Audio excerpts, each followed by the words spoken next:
Welcome to level up education. Madhya Pradesh Vyapam कौशल विकास संचालन द्वारा आयोजित आईटीआई ट्रेनिंग ऑफिसर्स के लिए हम कंप्यूटर अवेयरनेस की तैयारी कर रहे हैं। तो चलिए शुरू करते हैं। आज है डेट 4 जुलाई 2020। क्वेश्चन नंबर फर्स्ट, किस ऑब्जेक्ट का उपयोग डाटाबेस को क्वेरी के साथ फिल करने के लिए किया जाता है। अभी यहाँ पे हमारे पास क्वेश्चन ये है कि किस ऑब्जेक्ट का उपयोग डाटाबेस सेट को क्वेरी के साथ फिल करने के लिए किया जाएगा। तो इसके जो ऑप्शंस देखिए, data reader, data set, data adapter, data table. अब आप ये पिक देखिए, इस पिक में हमारे पास डाटा सेट्स है, डाटा सोर्स है, टेबल 1 है, टेबल 2 है और डाटा टेबल्स है। अब हमारे पास जो ऑप्शंस दिए थे उस ऑप्शंस के हिसाब से जब भी हम डाटा टेबल से टेबल 1 टेबल 2 में जाते हैं तो हम क्या कर रहे हैं, मेमोरी में कॉपी कर रहे हैं। तो मेमोरी कॉपी में करने के लिए एसक्यूएल डाटा एडाप्टर लगेगा जो कि एज अ ब्रिज का काम करेगा और फिल क्या करेगा, डाटा सेट को। तो वापस हम क्वेश्चन पे आते हैं। चार ऑप्शन में क्या, data reader, data set, data adapter और डाटा टेबल। तो इसका जो आंसर रहेगा वो आंसर रहेगा सी, डाटा एडाप्टर। ठीक है, नेक्स्ट क्वेश्चन है, यदि किसी प्रोग्राम के वर्चुअल एड्रेस में बिट्स की संख्या 16 है और पेज का आकार 0.5 बाइट से है तो वर्चुअल एड्रेस स्पेस में पेज की संख्या क्या होगी। देखिए, एक न्यूमेरिकल टाइप का क्वेश्चन है, इसमें हमें समझने की क्या ज़रूरत है। हमें ये देखना है इसमें बोला पहले कि वर्चुअल एड्रेस कितने हैं 16 और पेज की जो साइज़ है वो कितना 0.5 बाइट्स का। तो हम इस क्वेश्चन को देखें, जब हम बात करते हैं वर्चुअल एड्रेस तो होता है 16, तो 2 to the power 16 इसका हो जाएगा 65536 लोकेशंस। अगर हम बात करते हैं पेज साइज़ कितने के बी का है, 0.5 का है। जब 0.5 बात कर रहे हैं हम तो कितना हो जाएगा 512 बाइट्स। ठीक है, यहाँ पे 0.5 जो है यहाँ पे किलो बाइट्स में है तो हम बोल सकते हैं 0.5 किलो बाइट इज 512 बाइट्स। इन दोनों को डिवाइड करने के बाद जो आंसर रहेगा वो आंसर रहेगा आपका डी 128। ठीक है, नेक्स्ट क्वेश्चन, MS DOS में किस कमांड का प्रयोग ब्लैंक फ्लॉपी डिस्क की सतह को क्षेत्रों में विभाजित करने और प्रत्येक को अनूठा पता साइन करने के लिए किया जाता है। अब इसमें हम बात कर रहे हैं कि जब भी हम MS DOS के अंदर ब्लैंक फ्लॉपी की सतह को विभाजित करता है, जब भी हम उसकी जो सरफेस रहती है उसको डिवाइड करना पड़ता है, तो उसका जो आंसर रहता है वो आंसर है A, format command. Next question, operating system शुरू होने पर कौन से फाइल स्वचालित रूप से निष्पादित करने के लिए आदेश करती है। देखिए, जब भी हम बात करते हैं ऐसी फाइल जो सेल्फ एग्जीक्यूटेबल होती है, जब ऑपरेटिंग सिस्टम शुरू होता है जो सेल्फ एग्जीक्यूटेबल हो तो इसका आंसर रहेगा सी, ऑटो exec.bat। अब ऑटो exec.bat का फुल फॉर्म क्या है, ऑटोमेटिकली एग्जीक्यूटेबल बैच फाइल। फिर से, automatically executable batch file. Automatically executable batch file is a startup file used with MS DOS and early versions of Microsoft Windows operating system. It contains commands that are to be executed by operating system when the computer first boots. But today, Windows XP, Windows Vista, Windows 7, Windows 8, Windows 10, these all do not use autoexe.bat files. Instead, all versions of Windows now use registry. तो आप समझिए, जब पहले हम बात करते हैं autoexe.c की बात कर रहे थे, अभी जो ये सब यूज़ करते हैं अभी ये यूज़ करते हैं registry. Next question, Belady anomaly से संबंधित क्या है। जब भी हम बात करते हैं बी लेडी एनोमली, अब देखिए बी लेडी एनोमली है क्या। Belady anomaly is the name given to phenomena where increasing the number of pages frames resulting in increasing the number of page faults. जितने ज़्यादा नंबर ऑफ पेज फ्रेम्स बढ़ेंगे उतने number of page faults होंगे in the access pattern, memory access pattern. This phenomena is commonly expressed in the following page replacement algorithm. अब वापस से question आते हैं, बी लेडी एनोमली से संबंधित क्या है। तो इसका आंसर है ए, पेज रिप्लेसमेंट एल्गोरिथम। तो हमारा इसका आंसर क्या था, पेज रिप्लेसमेंट एल्गोरिथम। अब पेज रिप्लेसमेंट एल्गोरिथम है किस चीज़ से रिलेटेड, और जब हम बी लेडी एनोमली की बात करते हैं तो वो सफ़र क्या करता है। इसका आंसर है FIFO, that is first in first out page replacement algorithm. जब हम बात करते हैं फीफो की तो फीफो क्या है, FIFO replacement algorithm suffers from Belady anomaly. Belady anomaly proves that it is possible to have more page faults when increasing the number of page frames. अब आप ये जो इमेज देख रहे हैं, इस इमेज में देखिए पेज रिप्लेसमेंट एल्गोरिथम के कितने टाइप्स हैं. FIFO page replacement algorithm, LIFO that is first in first out, last in first out, LRU replacement algorithm that is least replacement used, then optimal page, then random page, then LFU that is least frequently used, then MFU that is most frequently used. इसका answer है, so इसका answer है वो है A, page replacement algorithm.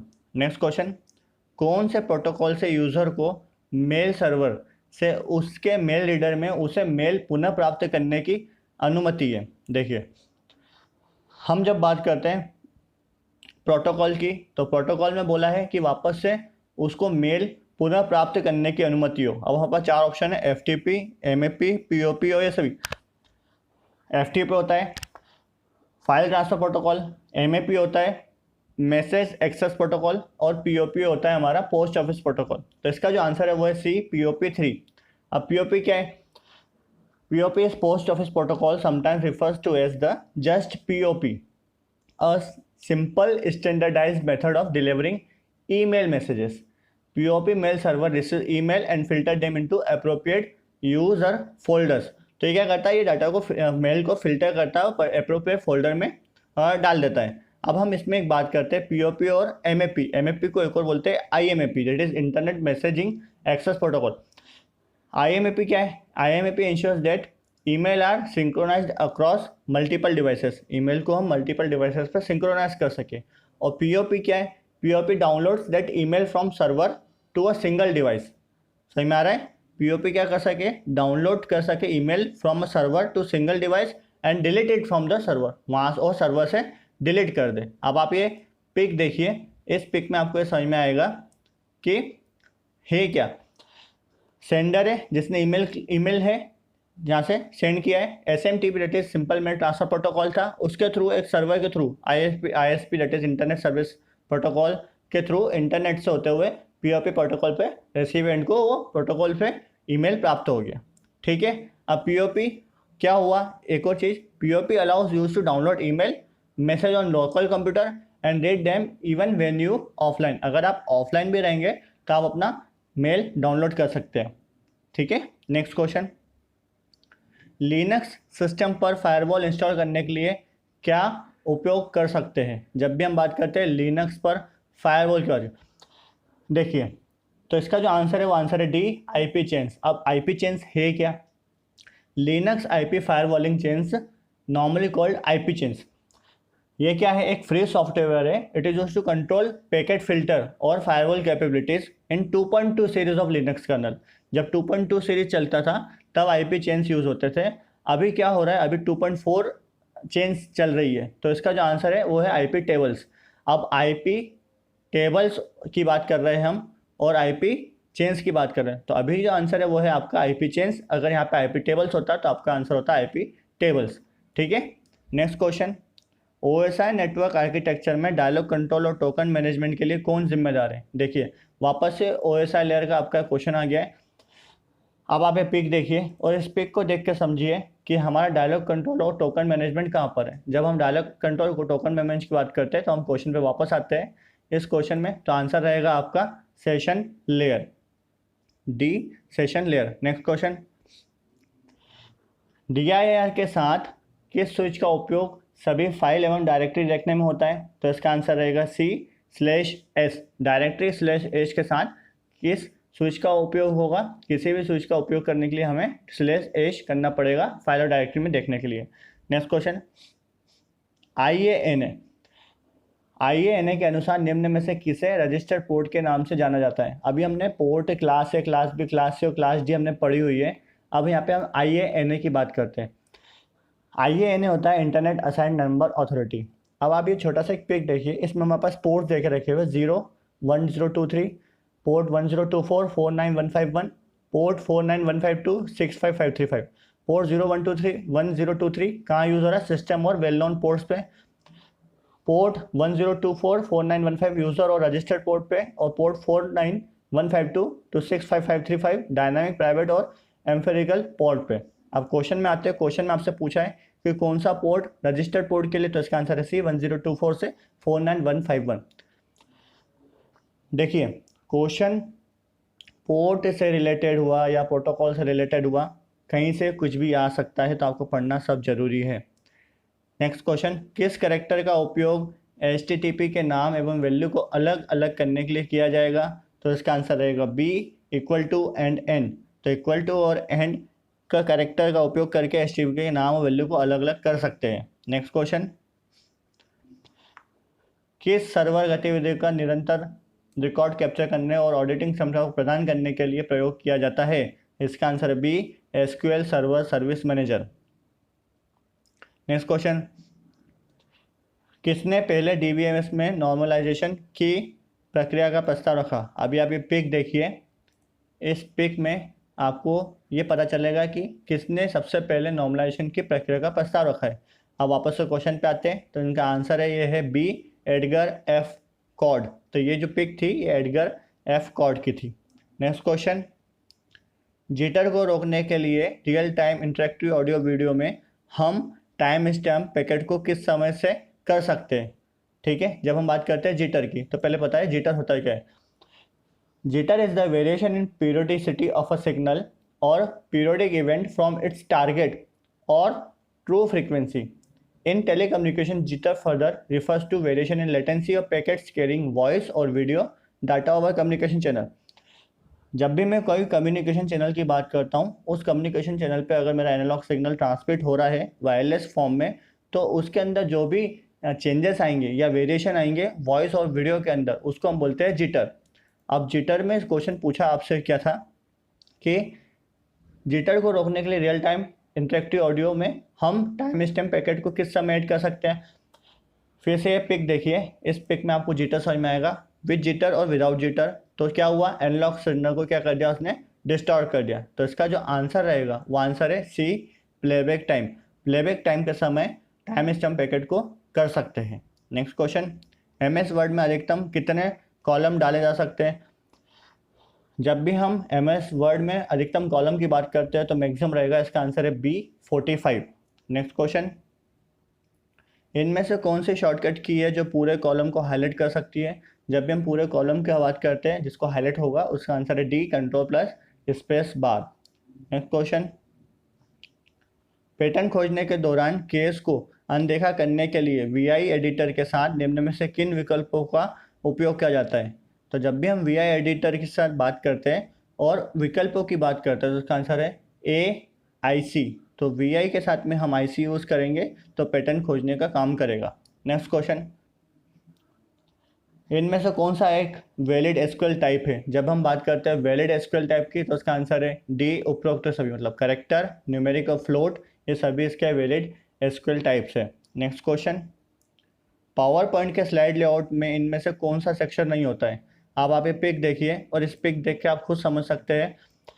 हमने बोला home, insert, design, transition, animation, slide show, review और view सब है। अब हमारा न्यू स्लाइड शो में हमारे पास टाइटल्स दिए हुए हैं, ठीक है, लिस्ट ये है, चार्ट्स है। तो इसका जो आंसर रहेगा वो आंसर देखिए, आंसर इसका रहेगा डी एनिमेशन। एनिमेशन अलग ही दिख रहा है आपको, एनिमेशन इसके लेआउट में नहीं रहेगा। नेक्स्ट क्वेश्चन, एक टेली में पहले से कितने ग्रुप प्री डिफाइंड रहते हैं। जब एक टेली की बात करते हैं तो जो ऑलरेडी प्री डिफाइंड ग्रुप रहेंगे, इसका आंसर है A28। Next question, change mode U G O plus RW note को ऑक्टल नोटेशन में दर्शाया जाता है। ये इंपॉर्टेंट क्वेश्चन है। ये इंपॉर्टेंट क्वेश्चन इसलिए है क्योंकि पहले आप पिक देखिए, इस पिक में आपको लिनक्स फाइल परमिशन कमांड्स मिलेगी या कोड्स मिलेंगे। इन कोड के थ्रू हम बात करते हैं कि किस नोटेशन को दर्शाया जाता है। तो एक क्वेश्चन के अलावा बहुत सारे क्वेश्चन बन सकते हैं। अभी हमारा वापस से क्वेश्चन बात लिखा है RW नोट। अब आप ये पिक देखिए, इस पिक में है RW नोट कहाँ पे, 1106 पे, जहाँ पे रीड और राइट की परमिशन है। अब आप ये दूसरा पिक भी देख सकते हैं, उस दूसरे पिक में भी आपको 6 पे रीड एंड राइट परमिशन मिलेगी। 4 रीड 2 राइट इक्वल टू 6। अब आते हैं क्वेश्चन पे वापस से, हम ऑप्शन में क्या है, चेंज मोड 555, 666, 444, 333। तो इसका answer B change mode 666 note. ठीक है, नेक्स्ट क्वेश्चन, बॉर्न शेल में कौन सी फाइल उपयोगकर्ता के लिए यूनिक्स पर्यावरण सेट करती है जब उसकी होम डायरेक्टरी में लॉगिन होता है। तो इसका जो आंसर है वो आंसर है बी डॉट प्रोफाइल। ठीक है, नेक्स्ट क्वेश्चन, इनमें से कौन सी ODBC डाटा एडाप्टर की प्रॉपर्टी है? सबसे पहले हमें पता होना चाहिए कि ODBC है क्या। ODBC driver uses the open database connectivity. ODBC open database connectivity interface by Microsoft that allows application to access in data in database management system. DBMS के अंदर जब भी हम एप्लीकेशन को एक्सेस करने की बात करते हैं या एप्लीकेशन एक्सेस डाटा की बात करते हैं तो ODBC यूज़ होता है। सेम इसी तरह से JDBC होता है जिसको बोलते हैं हम जावा डाटाबेस कनेक्टिविटी, जो कि जावा API फॉर कनेक्टिंग प्रोग्राम के लिए रिटर्न करते हैं जावा के अंदर इन रिलेशनल डाटाबेस में। तो उसका जो आंसर रहेगा वो आंसर है आपका, आप खुद देखिए, ऑप्शन ए, बी और सी। तो जब हमने बोला open database connectivity, select, update और टेबल मेकिंग, तो इसका आंसर है डी, उपरोक्त सभी। नेक्स्ट क्वेश्चन, VB.NET में एप्लीकेशन का नाम कहाँ दिखाई देता है? तो VB.NET में एप्लीकेशन का नाम आपको, आंसर है इसका डी, टाइटल बार।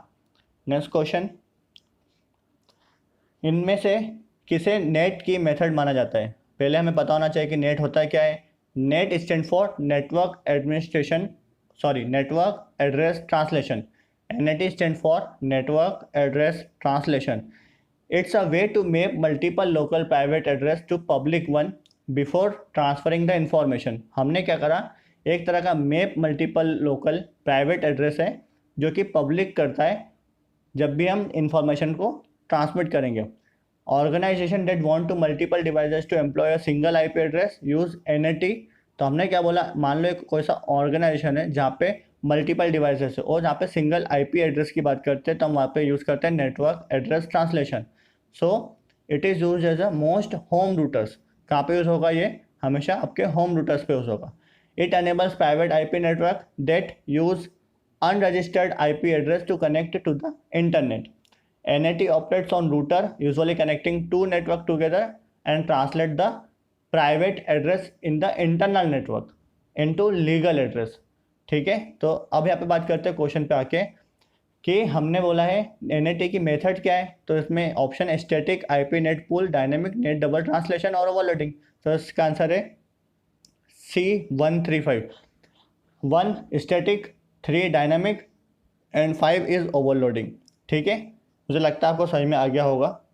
अब पिछले वीडियो में आपसे एक क्वेश्चन पूछा था, इनमें से इनपुट टैग के लिए एक एट्रीब्यूट का टाइप नहीं है। तो इसका जो आंसर है वो आंसर है ए, डे।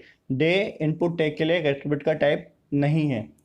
आने वाले वीडियो के लिए आपका क्वेश्चन है GUI में किसका मतलब अनेक ऑप्शंस में से एक का चयन करना होता है। ठीक है, ऑप्शन बटन, स्क्रॉल बार, लिस्ट बॉक्स और कॉम्बो बॉक्स। अगर आपको वीडियो अच्छा लगा तो प्लीज़ लाइक, शेयर और सब्सक्राइब जरूर करें। लेवल अप एजुकेशन, आप हमारे टेलीग्राम लिंक पर भी जुड़ सकते हैं। PDF आपको डिस्क्रिप्शन बॉक्स में मिल जाएगी और बेल आइकन को प्रेस करना ना भूलें। Thank you very much.